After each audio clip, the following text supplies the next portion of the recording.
We're live. Well, welcome back to the David and Jill Show.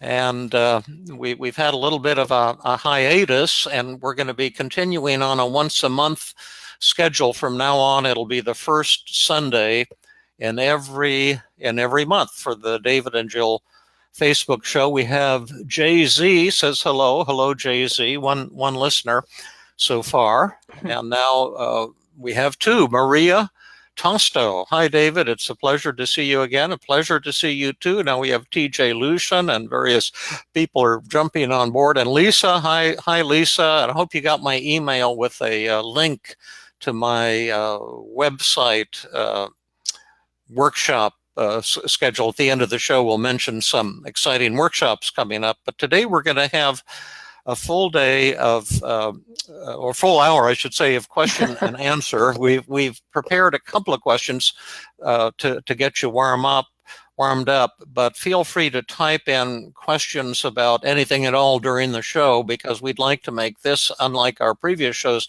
something focused just on you folks and questions you might have about depression, anxiety, relationship problems, habits and addictions, team CBT, any mental health topic at all. So why don't you get us started, Jill? Okay. Hi, everyone. Good to see you guys, and we're looking forward to hearing your questions today. We have a few to get us started. But go ahead and type your questions in, I guess, while we're speaking, and then we'll take a break and get questions from the audience too. So we had a question from someone who sent an email that said, "Dear David, I was listening to your podcast 93 and simultaneously reviewing the relevant section of your book, When Panic Attacks. I noticed in anxiety disorders, for example, with OCD, if one uses the self-monitoring technique, using a counter to count his negative thought or intrusive thought, he can count the thoughts and then move on to the work at hand, kind of like mindful meditation. And then he can take a worry break. You suggested taking a 2 or 3 minute worry break. And the person who wrote in said, I think if he uses the worry break for cognitive flooding, which of course takes more time, maybe 15 or 20 minutes or even 60 minutes, as you do until all of the anxiety vanished. I think he didn't finish that thought, but if he used it, maybe that would be better. So he's saying, in short, worry break, flooding all appear the same, but worry break seems far less advantageous than flooding. Any thoughts on that? And I can sort of take a stab. It's great actually to see that your reader does seem to have a good handle on this idea that one strategy would use if someone's having a lot of intrusive thoughts is actually to use worry breaks, to use the counter technique and to use worry breaks. And there is an analogy to mindfulness in the sense that the person would be sort of noticing the intrusive thoughts, noticing the anxious thoughts throughout the day, but not kind of buying into them, not spending time worrying about them, kind of gently bringing their attention back to whatever's in front of them. And then we would assign them time during the day to actually kind of worry the heck out of their thought. And generally, when we assign worry breaks, we do just tell people maybe 10 or 15 minutes, or maybe in the book it even says 5 minutes, but to focus kind of wholeheartedly on worrying yourself about that thought. But I think my response would be, it would be wonderful to use that time actually to do cognitive exposure. And I do think combining these two methods, the sort of counting thoughts, worry breaks, and cognitive exposure sounds like a great combination and very effective for anxiety. And for sure, depending on the patient, there are times where I would have someone just notice their thoughts, count their thoughts, and then at a designated time during the day, go ahead and engage in cognitive exposure or flooding. Yeah, and that's an excellent answer. And on a more general level, we don't throw methods at people based on a diagnosis like OCD or a problem like anxiety or depression. I always work with a daily mood log and focus on one moment that you're upset, circle your feelings. How were you feeling at that moment? How depressed between 0 to 100? How anxious? How ashamed, etc. Then write down your negative thoughts. Then after empathizing, we would melt away your resistance, focusing on outcome and process resistance. And then if you really did want to change, take one thought, put it in the middle of a recovery circle, and attack that thought with 15 or 20 different techniques or even more. And some of them would be exposure techniques like cognitive flooding. Some of them might be cognitive techniques like counting your negative thoughts. Some of them would be motivational techniques. We'd also have the hidden emotion technique. And so techniques like worry breaks, counting negative thoughts, cognitive exposure, those just would be 3 of maybe 15 or 20 or 30 techniques that we would be using to help someone. So is that good enough, you think, Jill? Yeah. I think that certainly your comment about that we want to be mindful of the fact that we have many different methods we could use, and it's not like a one size fits all. At the same time, you sometimes have, you notice patterns across patients, and I could sort of get what this person writing in is thinking about. There's sometimes patients who are just constantly having intrusive thoughts, and so doing a daily mood log for them, sometimes the thoughts are kind of keep coming back, and so you need some strategy like exposure or like worry breaks that sort of allows you to, I don't know, kick that thought to the curb. But the idea is we've got a lot of different methods at our disposal, and these are just a few of them. Yeah, second real quick question that someone had written in email. Now we just got one typed in here. By the way, hello, Mark Noble. We should probably talk about your exciting project, Mark. And Richard Agan, hi, good to see you. But someone here, let me see. Oh yeah, Ron Fox asked a question that we were prepared to answer anyway. Do you have an estimate for when your new book will be available? I don't yet, but I've been working on it really hard. I was slowed up a little bit because I had the 4-day intensive up in Canada and then the 4-day intensive here at the South San Francisco Conference Center. But I've really been diving into the editing, been enjoying it. I would say I'm a good 3/4 of the way through the book. There's still quite a bit of tightening to be done. And once I'm just a little bit further along, I'll send it out to a number of publishers. Once I send it to them, it'll get on a treadmill with deadlines and all of that type of thing. And I've been trying to avoid that so I could just enjoy writing the best book I can. They get involved in considerations of money and marketing and timing and things like that. And for me, the really important thing is the quality of the book and the fun, the process of writing it. But it is coming along. I'm pouring myself into it every single day now. So I'll try to keep you folks up with the developments, and I'm pushing ahead as fast as I can without sacrificing too much quality. We had, and by the way, many people, Mark Noble, great to see you. As many of you know, Mark is a famed neuroscientist from the University of Rochester, and we've had the pleasure of having 3 visits from Mark to visit our Tuesday group and Sunday hikes. And Mark seems to be really excited about team therapy and did one of the podcast number 100, I think, might have been with Dr. Noble on how team therapy connects with how the brain works. And Mark is actually drafting a book also on team therapy and the brain. And so is going to come out and interview some team therapists shortly. So we're excited about that. Another question here, and then we'll get on to some that the people are. Yeah, it looks like we have some good questions in the text box too, right? Well, should we focus on those? You had one you wanted to, well, you were going to read one, right? Good one. This person is, let's see if I can find a name here. This is Rajesh, who has sent us tons of great questions in the past. Rajesh says, I've used cognitive distortions as a way of constructing positive thoughts or more realistic thoughts to combat his negative thoughts. But it would be great to have more stories around each cognitive distortion and as to why they don't hold water. I think that will help us sink our teeth into the understanding of cognitive distortions to get it at the level of our hearts and help us construct more effective, positive, or rational thoughts more easily.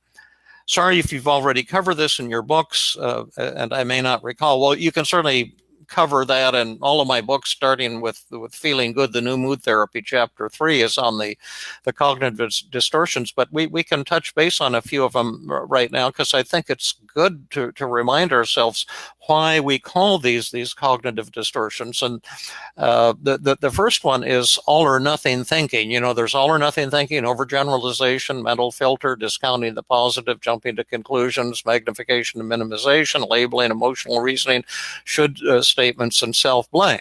That's the 10 of them. And tell us, Jill, why is all or nothing thinking? That's where you think about things in black and white categories. If I'm not a complete success, I'm a total failure, would be all or nothing thinking. Why is that considered a distortion, Jill? It almost seems like too simple of an answer. So I don't know how to answer this eloquently, except to say that things are never or black and white or all or nothing. I'm not, fantastic and I'm not terrible, or, my life is not perfect or horrible. There are always kind of shades or gray or middle grounds, essentially, to everything. Now, for example, I would say that Jill is one of the brightest and warmest and kindest people I know, and I see you kind of as a saint. Are you a saint? Do you ever get irritable and crabby? Do you ever? That would be a positive cognitive distortion, because I'm plenty irritable and crabby, and I screw up plenty of the time and make mistakes and have mean thoughts and. Yeah, so Jill is not 100%, is not 0%, but somewhere in between. And how is our podcast? Is this arguably the greatest podcast in human history, greater than the Bible or Shakespeare? I don't think so. So what does that mean? It's kind of average. About the same as rotting poop. If it's not 100, is it a 0? And it's nothing in the universe is 100% or 0%. Yeah. Things are always in between. And so if you're trying to think about your life in all or nothing terms, you have a way of thinking that's not realistic. Right. It doesn't map onto reality. Yep. And in addition, will probably cause you a lot of pain.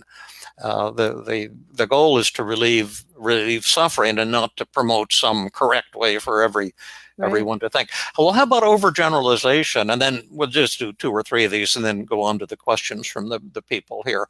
But why is an overgeneralization considered a cognitive distortion? That's where the most common form of overgeneralization is where you jump from failing at something to thinking that you have a self that's a failure. For example, I can think of 2 people who have come on Sunday hikes and were concerned about the failure of a love relationship. They broke up with somebody that they had been going with, both of them, for some time, and both of these women had the same thought. Because my relationship with Peter or Jose or whoever broke up, this means I'm unlovable. Right. And that's a classic overgeneralization. You generalize from some specific failure to yourself. So instead of focusing on what went wrong in these relationships, you're ruminating about the fact that you're unlovable, that you have a kind of a bad self. And this is the cause of almost all depression and anxiety, and it's something that the Buddha tried to straighten us out on 2,500 years ago. But since he was not successful, Jill will straighten us out now. I think you did it. Yeah. I mean, if we're looking for examples that put meat on the bones, I could say I see this with my kids all the time, right? If my son doesn't do well on a math test, it doesn't mean he's bad at math, right? I mean, if I yell at my kids, that doesn't mean I am a terrible parent. So we generalize, right? We overgeneralize from one, kind of error or moment in time to how we see and feel about ourselves. Yeah, and it's extremely painful. It's just not valid. And there will be quite a bit on this in the new book. There's a section on do you have a self? Do you need one? Right. And part of it is can yourself be judged? In other words, if you screw up at something, does that mean you're a bad person? Do Right. bad human beings exist? Do inferior human beings exist? Do superior human beings exist? Right. And that part of the book, I'll be arguing that these judgments about the self are nonsensical, that they have no meaning, but they're also very painful because you use up all your energy feeling like a loser rather than pinpointing what specific error did I make, and how can I correct that error? And then the other thing I'll be talking about in that section of the book is do you even have a self? Do you need a self? Is even the concept of a self meaningful? And then the final part, I'll be talking about the four deaths of the ego. And the concept of the great death, that when you give up yourself, when you allow your ego to die, there's a kind of rebirth and a kind of a spiritual enlightenment that occurs, in addition to the practical payoff of eliminating your suffering and transforming your depression into joy, or even arguably enlightenment. Right. And I would connect that no self concept to the distortions by saying, for example, if I use that example we used another time as well, like I snap at my kids and then I say I'm a terrible mother, which is overgeneralization. It's labeling and things like that too. But if I was going with the, like, I have a self and I need to cheer myself up, I would say, oh, you're not a terrible mother. You're a great mother. You do A, B, C, and D, right? But we're actually arguing that it's not that helpful to think of yourself as a great mother either, but rather just as a mother who does things you feel good about and things you don't feel good about. And I could still say it's my goal, it's my value, to be connected or to be patient or to be loving or to be energetic. And when I screw up at one of those things, it doesn't make me a bad mom. It just makes me someone who was less energetic than I would like to be. Right? Yeah, absolutely. So we're not trying to compensate for the negative distortions with positive ones either, right? We just want to be sort of rational. The goal of team therapy is not to give up the idea that you're inferior or worthless, and then decide, oh, I'm worthwhile after all, I'm superior after all, but to see the whole process of judging in that way as meaningless, and to throw it away and to get on with life. Like right now, I'm having fun with you, Jill, and with our listeners, and it doesn't mean we're special, but the experience is special. Yep. When you no longer have to be special, life becomes special. When your self dies, I was telling Jill that before the show, again, little Misty, she's our adopted, abandoned cat, is starting to trust me, and for 3 or 4 days in a row now, she's honored me by getting up on the bed and lying on my lap, which is a big trust thing. And then she turns over on her back, she stretches her legs out, and she just let me pet her on the tummy for like 20, 30 minutes. And she didn't get off. I had to get off to come down and do the show, but she was just squeaking the whole time, purring and squeaking, and then she'd kind of look up at me, and then she'd close her eyes, and that's what it's all about.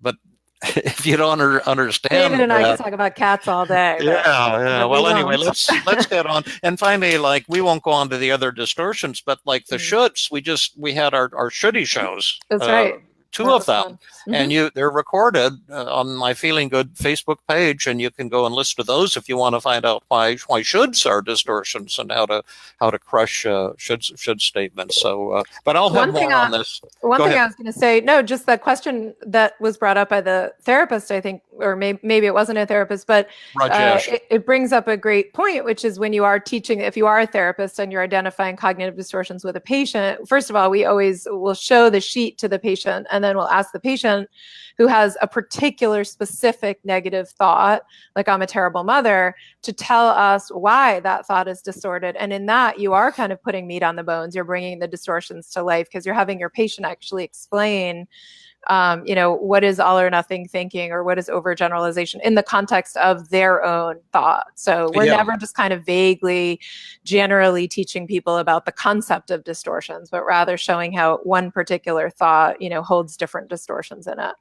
Oh yeah, right. So we got all these questions. So let's start with Trapper Jones. Then Mark has got a lot of people have great Yeah, there was a questions here. question. Yeah. So Trapper Jones says, so instead of being lovable or unlovable, we can be a little bit lovable. What do you think about that? I guess I'm thinking it still doesn't quite sit right with me. I guess the question would be we could be I would think more about what it is that you did. Like why would you be telling yourself that you're lovable or unlovable? Yeah, You know what I mean, I would David? the idea is to focus more on behaviors than on the Yeah, self. So you're exactly. saying I still have a self. And I'm just a little bit this thing, Yeah, right? yeah. But I would Right. rather focus on the behaviors. I can behave in a very loving way. I was in a Yeah. very loving way with my cat, Miss Mhm. Misty, and then sadly, I have to look at my own behavior and think of times when I get irritable and snap at people. And I did it with the house cleaners, and I Mhm. was so ashamed afterwards. Mhm. They were coming downstairs with the vacuum cleaners, and little Misty was scared. So I Oh. picked her up and I asked them to turn off the vacuum cleaners, which they did. Mhm. So I could walk past the vacuum cleaners and get her upstairs because they're done Mhm. upstairs. As Right. I was walking past the vacuum cleaner, the woman thought she would make it even better by moving the vacuum cleaner, which was not necessary. And she Oh. made a huge clunking sound. Oh. And poor Misty spazzed out in my arms, clawing, and I had to almost throw her, Oh. past it. And I snapped at the woman. I said, "Don't Right. do that." That type Right. of thing. And then later I thought, oh my gosh, these women are so loving and so Right. Trying so humble. hard. And they're, Exactly. yeah, and then I felt Felt really so bad. bad. So then when they came Friday, I Uh-huh. apologized. They seemed to really appreciate that. And but So then the point being, David, that you're not you're not unlovable in that moment. You're just a person who, snapped and was kind of impatient, Yeah, right? yeah, and Right. we can focus on those behaviors without getting into judgments of the self, Right. Yep. because those judgments of the self creates not only almost all the depression and anxiety in the world, it also causes almost all the violence in the world, because then Mm. you start, the other thing is positive distortion, thinking that you have a self that's better than someone else's self, or your Right. religion is Right. better than someone else's Right. religion, or and then you get into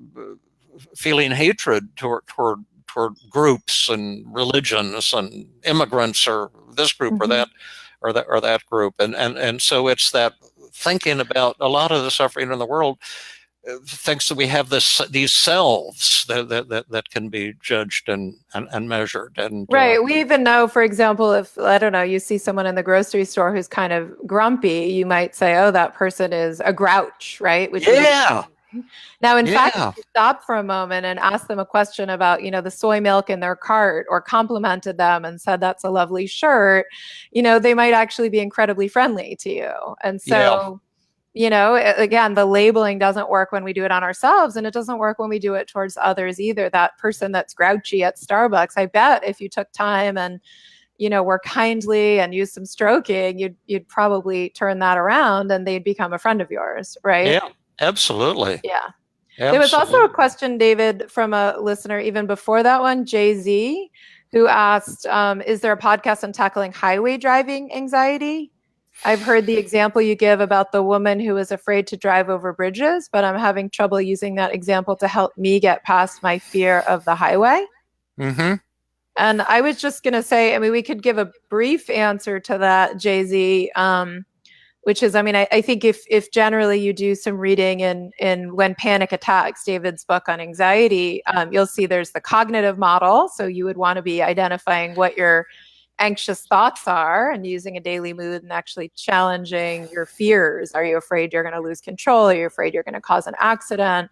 What are you afraid of? And working on challenging those fears. And then also doing exposure therapy. I have two people in my practice right now who have fear of driving and are doing great, and started out not driving at all, and so we've just created sort of a hierarchy so that they can gain some confidence. I'm not just throwing them into the hardest highway driving, but driving in their neighborhood, driving, etc. And if only highway driving is your fear, then starting with driving in the right lane and practicing a lot in that. And so there's basically, you could be doing some cognitive work, you could be doing exposure, you could be doing cognitive exposure, and you could also oh, I'm sorry. No, I was going to say there's always the hidden emotion. I mean, there's a number of different models we have for Right. working in anxiety. Right, and I always start with a daily mood log because it Right. depends on what your thoughts What were. you're Now, afraid of. yeah, and then you put a thought in the recovery circle, and then you Mhm. bring in at least 15 or 20 techniques or more to challenge that thought, drawn from these four models: the cognitive, hidden emotion, exposure, and motivational model. Like Mhm. I don't know if I mentioned on this show or not, but a psychologist in our group had a bridge phobia. Mhm. And her thought was that if she got on the bridge, she'd get so anxious, she'd get sweaty, and then she wouldn't be able to hang on to the steering wheel right. Mhm. So that she'd get into an accident. Did I tell this one on the? I don't know that you've told it on here. I've Yeah. heard it before, but go ahead. Yeah. It's not- Yeah, but at any rate, what was helpful for her then was to do an experiment to test this idea. If your hands get sweaty, is it true that you can't hold on to the Right. steering wheel? And we just had her like get into her car in the driveway with a bucket of water next to the driver, on the driveway, and just put your hands in there and then see if you can drive the car. Right.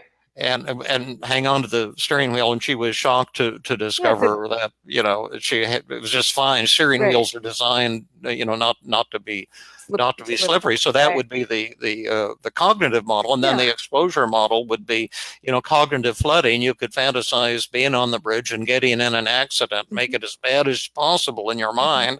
If you can make yourself 100% anxious and keep that fantasy until the anxiety disappears, Mhm. and then actually go and drive on the bridge, confronted in reality. Yep. So I was going to actually, one other thought I just had that we can share with you, JZ. If it sounds like you're having trouble getting past your own fear of driving on the highway, I also have noticed, David, like I said, I have two patients, and so I go out driving with them. We do exposure, right? So Yeah, that's great. They're driving and I'm in the passenger seat. So what I noticed with two people, I mean, I'm sure with others too, but I just have had two recently, that when they get anxious, they actually engage in what we would call safety behaviors or checking behaviors that actually are the behaviors that make their driving unsafe. So driving when you're anxious, in other words, driving with a racing heart or sweaty hands or, with rapid breathing is not unsafe. And you could do, I could hyperventilate and then go drive and I'll be just fine. Or I could go for a jog and my heart rate would be really elevated and then go drive and I'll be just fine. But what happens sometimes is people get nervous and then they start like checking the rearview mirror constantly, which essentially means they're taking their eyes off the road, right? Or they slow down like to such a great degree that then people are like honking or passing. Or so basically I've also discovered that I have people in my practice just say like, keep your speed, stay in your lane and drive a reasonable distance between the person in front of you and you'll be fine, right? In other words, stop engaging in all the safety behaviors that you're engaging in, which actually are taking your eyes off the road, and just focus on being the normal things you'd need to do to be a safe driver while you're doing exposure, right? Because you need to be practicing. Another thing I love about what you're doing, when you get in the car with that person, you're telling them, I trust your driving. Yeah, right.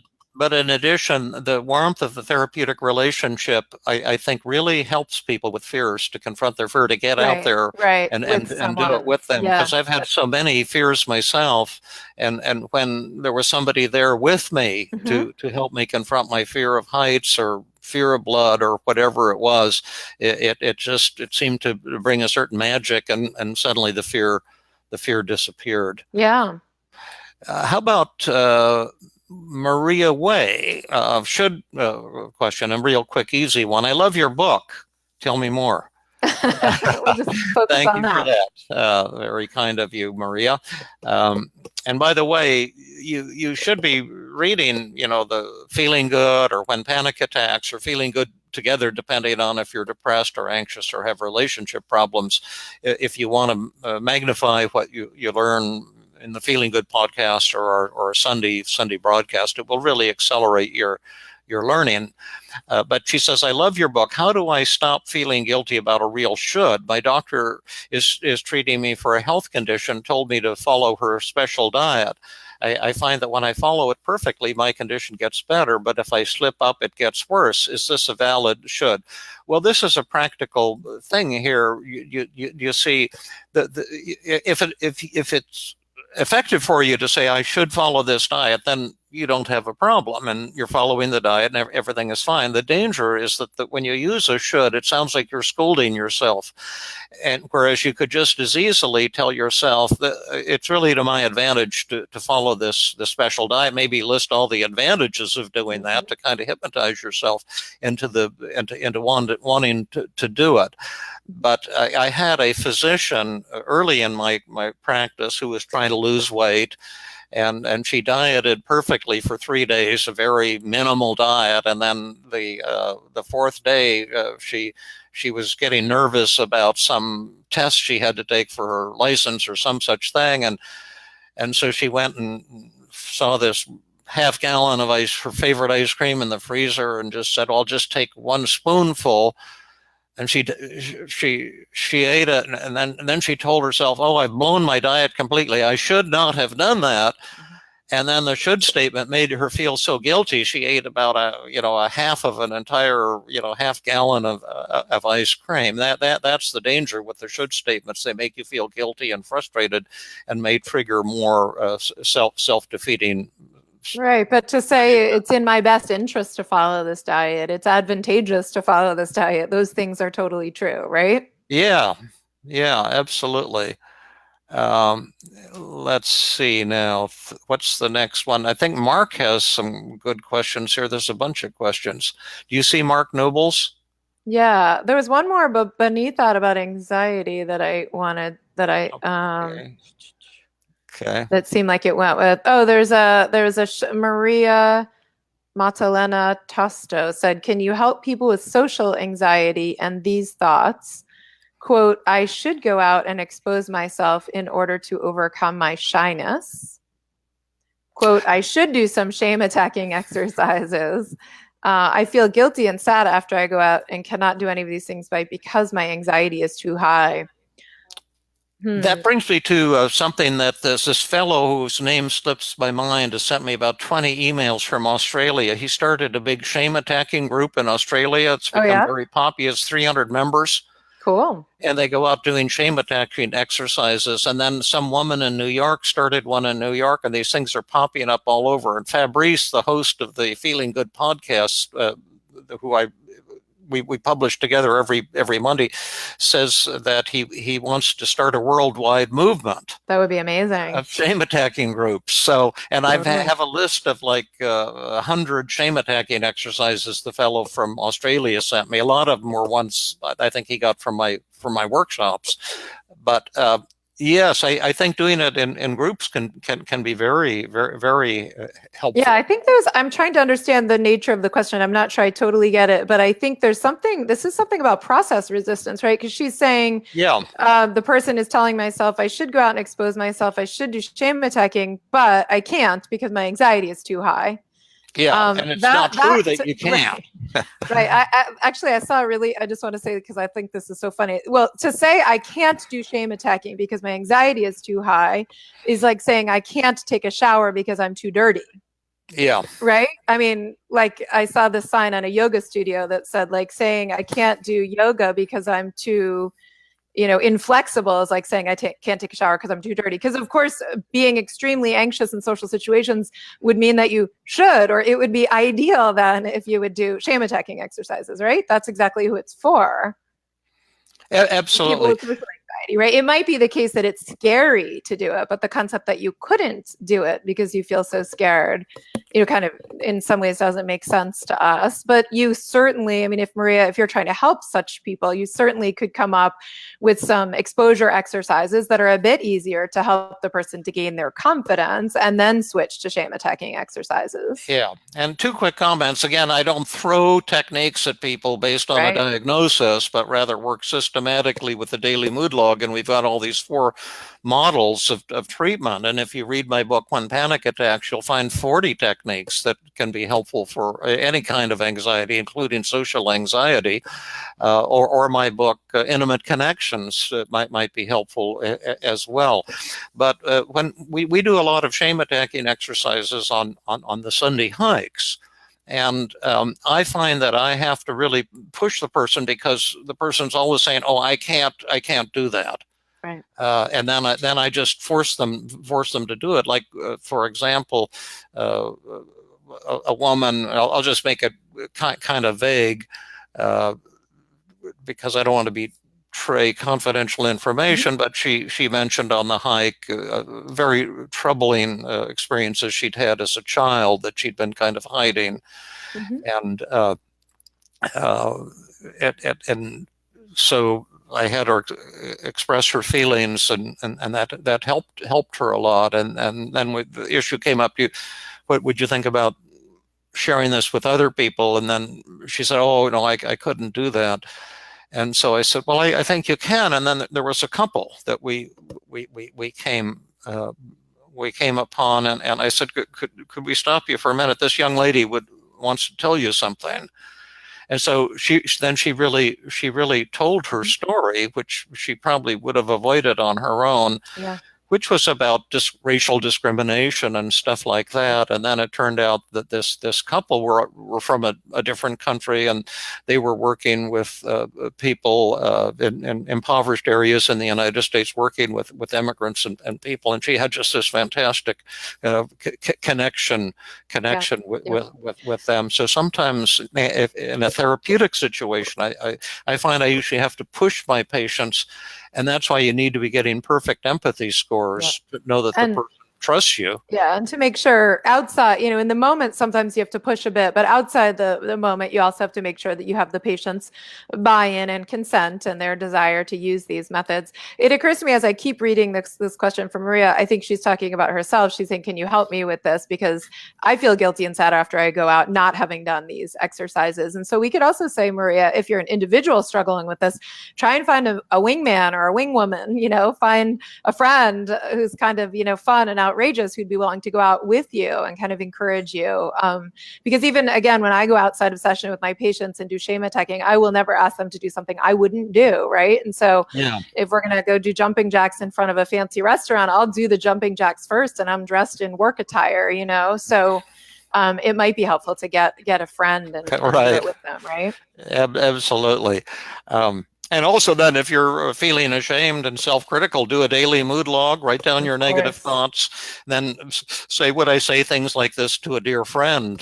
See if you can, crush those thoughts, or you're beating up on yourself also for being afraid of doing the shame attack. And I've had a lot of anxieties myself that I've avoided for years and years, until the time came to confront that anxiety and get over it. And would you be beating up on me for all the time that I also wimped out and was afraid to confront a fear?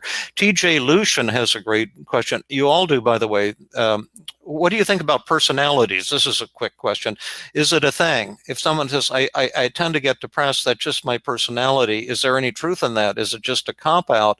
If the self is an illusion, is personality an illusion too? The answer to that is yes. There is no such thing as a personality. That's just another illusion we create, kind of a form of shorthand for categorizing certain kinds of behaviors that people tend to have. But the problem is, if you think you have a personality, you put yourself in another kind of prison, that you're a certain kind of person, that you do certain kinds of things you can't or won't or don't do certain other kinds of things. That's one way of answering that question, and I think it's a really cool and exciting question. Personally, I love the question. I have one more thought to share, I David. do too. Go ahead. You can finish. But my other thought, if someone says to you, I tend to get depressed, that's just my personality, I would never challenge them. Do you see? But I would use empathy and be a good listener, and don't try to persuade them that they don't have a personality. One of the big problems with cognitive therapy is people try to impose it on other people. and it's really for you to help you with yourself. If you go around saying to other people, oh, you're involved in all or nothing thinking or overgeneralization, they'll just get pissed off at you. Yeah, so we would, I mean, in that case, David, I love what you're saying. You might say to the patient, it sounds like you feel like you have a depressive personality. And so if I'm hearing you right, would that mean that you're not really open to learning strategies to challenge or change your negative thinking because you're thinking they won't work, right? Like you have a depressive personality. And so this kind of therapy isn't going to help you. And it's like really understand what it is that they're trying to say. And you might dangle a carrot, right, David? I mean, we might say I've worked with lots of depressed people who've been depressed since childhood. And I've seen that these methods can be incredibly, useful if people are really willing to work at them. They can turn your life around. At the same time, if it doesn't sound like this is the treatment for you, or if it doesn't sound like you feel open to that idea of changing, I would understand that too. Yeah, that's a great one. And then you could just use empathy. Just say, tell me what that's been like for you. It just sounds like your whole life you've been depressed and you feel like that's your personality. That's the way it's going to be for you. I'd love to hear more what that's been like. If you feel hopeless, discouraged, angry, anxious, maybe not a lot of pleasure in the things you're doing. It's sad to hear that you say that, but tell me more about it. The other thing, the other approach that I wanted to say, David, not other approach, but another way of thinking about it, sounds radical to say there's no such thing as personality, because personally, for sure, there is such thing as temperament. I mean, babies come out of the womb and children at 5 years old can look incredibly shy or very outgoing or very talkative, or so there are certainly ways of being. I think in the world, ways of dealing with, some people like a lot of stimulation, some people like loud music, some people can't stand it. So there are sort of ways of being and sensitivities and things like that. But the fact of the matter would be, I've never encountered a person who had a depressive personality, right? Or like an anxious personality that wasn't able to benefit from therapy. Absolutely. Right. Absolutely. Indrani Mukherjee has a cool question, a simple, quick one for you, Jill. Can you clarify the difference between paradoxical intervention and devil's advocate method? Thank you. Or perhaps paradoxical agenda setting and the devil's advocate methods. Sure. I mean, first of all, I guess we should say what they are. The devil's advocate is really a technique or a method. It's sort of small. Paradoxical agenda setting involves many methods that we use to really set the agenda collaboratively with the patient and to address and reduce resistance and boost motivation. And so there are a lot of paradoxical agenda setting methods. The devil's advocate technique is one method that we use particularly to help people who are struggling with habits and addictions. And it's a method that we use to help patients to talk back to tempting thoughts. So it is paradoxical, for sure, the method, in the sense that we play the voice of the tempting thought, right? So if David were trying to, lose weight, and said that all he did was eat brownies or Oreos, the tempting thought might be, David, you went for that long run this morning. You could just have a brownie. It's just one. You deserve it, right? And so the devil's advocate technique is a method that we use where the therapist plays the role of the tempting thoughts, and the patient has to respond using self-control thoughts. Beautiful. We have one by Klaus Strom. Do you see this one, Jill? I'm going to look. I'll read it. This is a question that has a lot of relevance to the recent emphasis on brain research and linking that to personality and things like that and different behavioral states. Hello, Dr. Burns. Hope you will give this question some consideration. I watched a documentary that showed violent criminals who have been violent all of their adult lives. A brain scan showed a much increased vulnerability in the brain compared to normal, quote, normal people. After the test result, the criminal was frustrated and became even more aggressive. He says, nothing works, CBT, anger management, etc. Do you think there's a hope for this person who believes that he is biologically determined to be violent and somewhat confirmed by science? I'll give a quick answer to it, then you can give a better answer to it. But I have 2 or 3 things to say. First of all, in my opinion, most of the brain research is kind of spurious.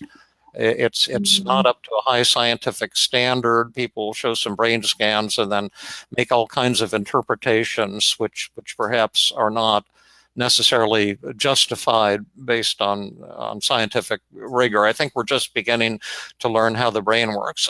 Point number two, I suspect there are strong biological correlates to all behavior, normal and abnormal behavior, like our little, kitty. She gets nothing from us but love, and yet what excites her the most is capturing and torturing a little lizard or something like that she finds outside. Right. And that is biologically determined. And there probably are people who are born with a tendency to be more depressed or more anxious and conceivably more aggressive, or more on the peaceful side. And in fact, it may be that men are biologically more aggressive on average than women. Now, the question about treatment is quite a different one. When someone says nothing works, CBT, anger management, etc., well, every patient I ever had told me that, because in my clinic in Philadelphia, people had had an average of 12 failed therapies prior to coming, and they all said, "Oh, nothing has ever helped me." But the real question is, does the person want to be helped, and what price would they pay to get some help? I was referred to. I was doing an inpatient group in a local hospital. I won't say which one, but a man was admitted who had gone berserk. He let's say he was working in a business where he became impatient with customers, and he finally picked this customer up and threw him against the wall. And then the police came and put him in restraints, and because he seemed kind of psychotically out of control, they took him to our hospital, and he was involuntarily hospitalized. And 20 minutes after he was hospitalized, they sent him over to Dr. Burns's cognitive therapy group for anger management. And so he came into the group telling me that he didn't want any of my effing anger management, and what the hell did I intend to do about his anger? And he was this big, aggressive looking guy. I think he'd been a professional wrestler or varsity wrestler in college, or, he was a very intimidating looking guy. I said, well, I don't do anger management, but actually anger can sometimes be a really, really good thing. Let's list all the advantages of you getting angry. I said, for personally, I've always wanted to pick someone up and throw their ass against a wall, and I kind of admire what you did. So that's the kind of thing I always wanted to do. He said, oh, really? And then in the group, we came up with 17 advantages and wonderful things that showed about him, that he was so aggressive and so angry. And because at the beginning he said, no one's going to take my anger away, and then so now we see all these great reasons to be angry, and so I'm glad we didn't try any anger management. And how are you feeling right now? He says, gosh, it's so weird, my anger just disappeared. So you can work with anybody if you can form a connection, and that's. But we don't treat people against their will. And that's really hard for therapists to grasp. That question that also though talked about brain research, I was going to say, it reminds me that very recently a patient that I'm seeing that is doing really well and responding well to a variety of interventions, but struggles with he stays up pretty late and sleeps pretty late, but has made good progress actually with going to bed earlier at night and waking up earlier in the morning. But brought in this article about kind of sleep cycles and how they're kind of set, and how, like, if you're a night owl, you're always going to be a night owl, right? Which, I mean, we on some level know isn't true, because we've had plenty of people in our practice who, procrastinate and stay up really late and sleep in, and then you adjust their sleep cycle and they do a lot better, right?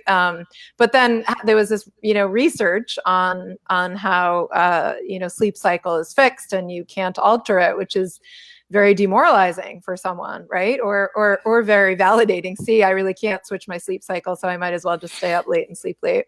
So, I mean, we have to be careful of these, sort of research findings, right? Like, I think research is excellent, but research needs to be replicated with big samples, and you need to read the actual data before knowing that it's, really true and valid, right?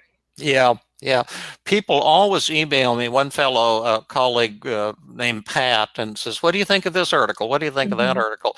And I always tell him the same thing. I say, I review articles sometimes for scientific journals, and so Mhm. when I read an article, I never interpret it. All I do is figure out why it never should have been published. Right, Why they look at the shoddy right, uh, scientific value, and that's, right. in my opinion, true of 90% or more of the kind of You need to be things. looking at the data, not reading the, conclusions of the Yeah, article. look at the data, look at Right. the scientific Yeah. methodology, and Yeah. you'll see that a lot of what is called research is just marketing in disguise, trying to promote someone's product or somebody's theory. Phil McCormick, I love the two Feeling Good podcasts, 50 Methods and 50 Minutes. And Mm. those were recently, he says there's episodes 93 and 94 of the Feeling Good podcast series, which if you're interested in, you can go to iTunes or my website and get all of the Feeling Good podcasts. Will there be more methods to learn down the road in your new book? Yes, I was going to put in the new book 100 methods because I really use 100 basic methods. I'm probably going to stick with my list of 50 methods so as not to overwhelm people, but I will be putting tons of new methods in the new book. Absolutely. Including all of the fabulous paradoxical agenda setting things that have created such a breakthrough. Mm. Yeah. Um, Ron Smith says, "Can both of you talk about unconditional self-acceptance?" Dr. Burns doesn't really label it that way, but it's similar to Albert Ellis's concept. If you're overweight or skinny, short or tall, how does unconditional self-acceptance, which he calls USA, interestingly, I've never seen that before, how does it work? And what's the difference, perhaps, Jill, between self-esteem and self-acceptance? Do you want to answer? You want to start with on this one? Well, I'll give it a start. Yeah, Yeah. I loved Albert Ellis. He was a wild guy. He was kind of a very controversial, but he had tremendous. He was brilliant and ruthlessly honest, Mm. and yeah, he was into this concept of unconditional self acceptance, and I think personally it's really great. Except I prefer conditional self acceptance because anytime you get into unconditional, you're getting into perfectionism.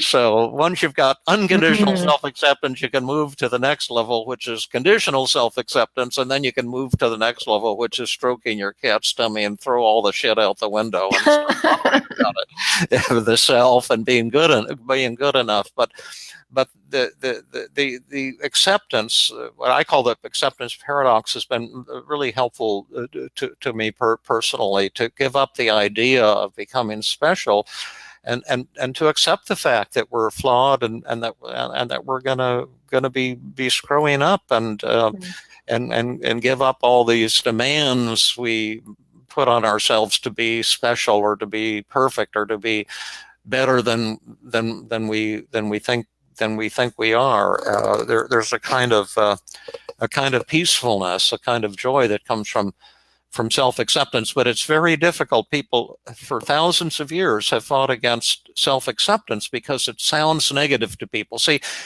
when you've experienced enlightenment and then you try to convey it to someone, you have to use words.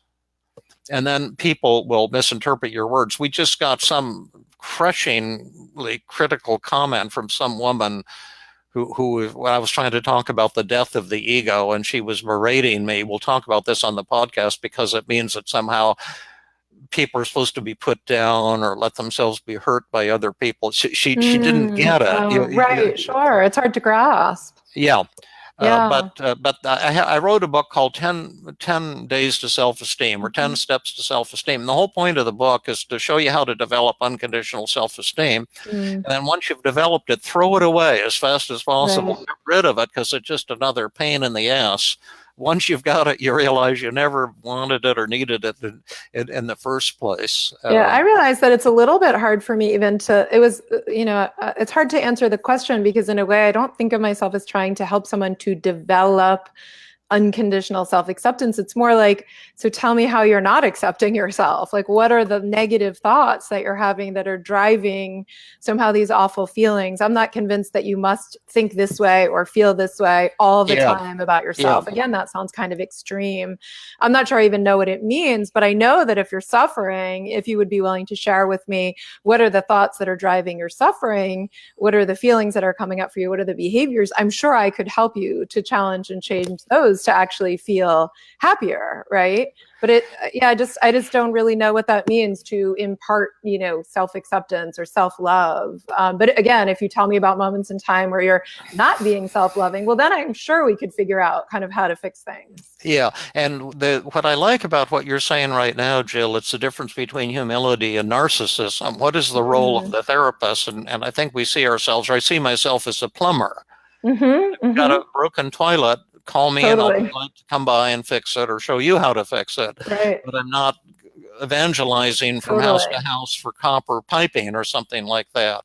Yeah. And I think there's a tendency, and it's not entirely misguided, to find a therapy that can be amazingly helpful and then try to generalize it into a new way that the world should be. And that's where we get grandiose. And when you were saying, Jill, you don't know about these big words, but if you're suffering, I can help you get back to joy. And that's really our role as we right, and I'd have to know about your unique brand of suffering, right? Yeah. What you're telling yourself and in what moments and in what way in order to help you, rather than think I've got this sort of like package that you can just kind of take and fix yourself. Yeah. Yeah. Well, we're close to the end of our show. And if you were to email me, david@feelinggood.com, and tell me what you like and don't like, that will help guide Jill and me. I kind of enjoy this kind of show where we do Q&A with you. We can also, when we do our shows, have themes that we kind of present for the full hour teaching on a technique or a concept. So if you can let us know. Also, since we've agreed to only do our commercial promotion at the end of the show, so if you don't want our commercials, you can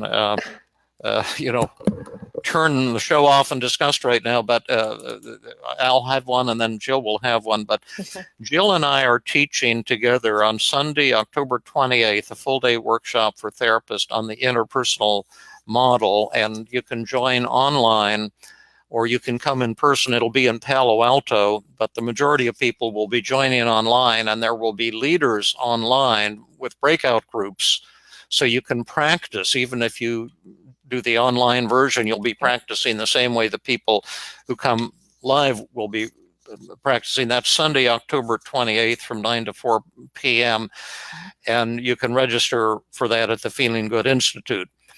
In addition, and by the way, if you go to my website, feelinggood.com/workshops, and Lisa Kelly has put that link right here, typed it in on the comments page where people are. See, make sure you visit David's website at the end of this broadcast. She doesn't put where it is. feelinggood.com/workshops. Yeah. And then I'm doing my rapid recovery from trauma down at 2 Los Angeles workshops, October 4 and 5, 2018 in Woodland Hills, California. And then again, November 1 and 2 in 2018 in Pasadena, California. And the November 1 and 2 in Pasadena will include live streaming also. So if you can't come in person, you can join that by the web. That will feature a live demonstration on the evening of day 1 at both of those locations. So they should be real good, and you can find all the registration links on my website, feelinggood.com/workshops, or just go to feelinggood.com and then click on the workshops tab, and then all the information will appear. Sounds good. Yeah. So go to davidsfeelinggood.com/workshops. And then the other thing is that Feeling Good Institute does have this upcoming workshop David and I will be doing in October. And then we also have a number of online training groups for therapists. So if therapists actually want to connect with other therapists, learn skills, have an opportunity to practice online and also get continuing education credit, there's a number of upcoming trainings that are starting in September and October. And so I would just tell people to look at feelinggoodinstitute.com/training.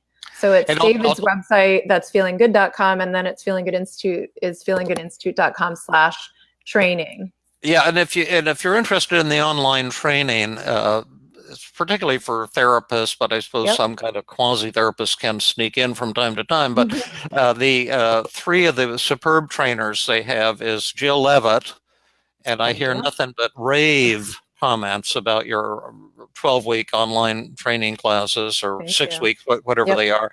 Mike Christensen, who is amazing as a teacher, and I get nothing but raves about his online trainings. And then also Daniel Minty, and a lot of people are raving about his. Are there any other online trainings? And Taylor, who I know you think is excellent too. Yeah, Taylor Chesney, who's actually taken David's work and also teaches therapists how to do Team CBT if you're a therapist who works with children and adolescents. And Taylor has a 12-week comprehensive Team CBT online training that starts in October.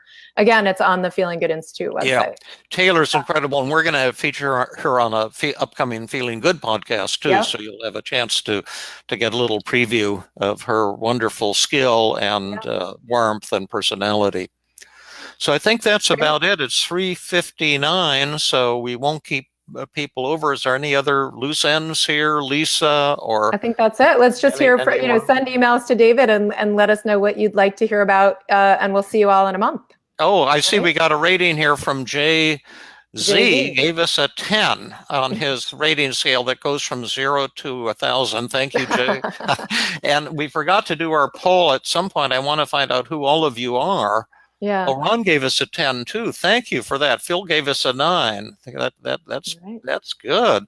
And we also want to find out how many of you are general public types interested in mental health issues, how many of you are therapists or counselors or coaches, and how many of you are in the patient role. And if we could, Lisa said there's a way to do a numerical survey and get maybe that'll be I think we can do it on Facebook. On Facebook, and then you can go to it and click the answers. I'm not sure how that works, but we really want that info. Yep.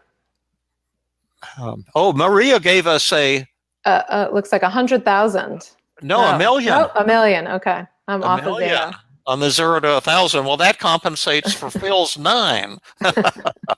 Thank you, everybody, and have a great day. Though, if you are giving a score, you're welcome to send an email though and let us know what you'd like us to see, what you'd like us to do better, differently, what topics you'd like to see. David and I are super open to your feedback. So the more specific, the better. Yeah, and if we do something you don't like, tell us that, because that's worth its weight in gold, because we can generally create those things. Yep. Okay. Like if you think I'm too old now, that a lot of people are thinking, well, I'll get a facelift or something. Yeah, we'll put some makeup on you. But I want big red lips. Okay, see everyone in a month. Bye-bye. Bye-bye.